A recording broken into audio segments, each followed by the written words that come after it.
देवमुनिप्रवराचितलिङ्गं कामदहनकरुणाकरलिङ्गं रावणदर्पविनाशकलिङ्गं तत्प्रणमामि सदा शिवलिङ्गं सर्वसुगन्धसुलेपितलिङ्गं बुद्धिविवर्धनकारणलिङ्गं सिद्धसुरासुरवन्दितलिङ्गं तत्प्रणमामि सदा शिवलिङ्गं कनकमहामणिभूषितलिङ्गं परिपतिवेष्टितशोभितलिङ्गं दक्षसुयज्ञविनाशकलिङ्गं तत्प्रणमामि सदा शिवलिङ्गं कुङ्कुमचन्दनलेपितलिङ्गं पङ्कजहारसुशोभितलिङ्गं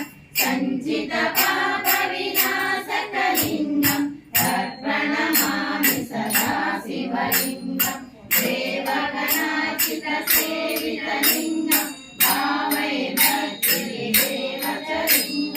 दिनकरकोटिप्रभाकरलिङ्गं तत्प्रणमामि सदा शिवलिङ्गं अष्टदलोपरिवेशितलिङ्गं सर्वसमुद्भवकारणलिङ्गम् अष्टदरिद्रविनाशकलिङ्गं तत्प्रणमामि सदा शिवलिङ्गं सुरगुरुसुरवरपूजितलिङ्गं सुरवरपुष्पसदाचितलिङ्गं परमपरं परमात्मकलिङ्गं तत्प्रणमामि सदा शिवलिङ्गं लिङ्गाष्टकमिदं पुण्यं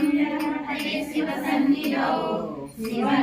शिवलोकमहामोदि शिवेन समोदते हर हर महादेव शम्भो शङ्कर नमो।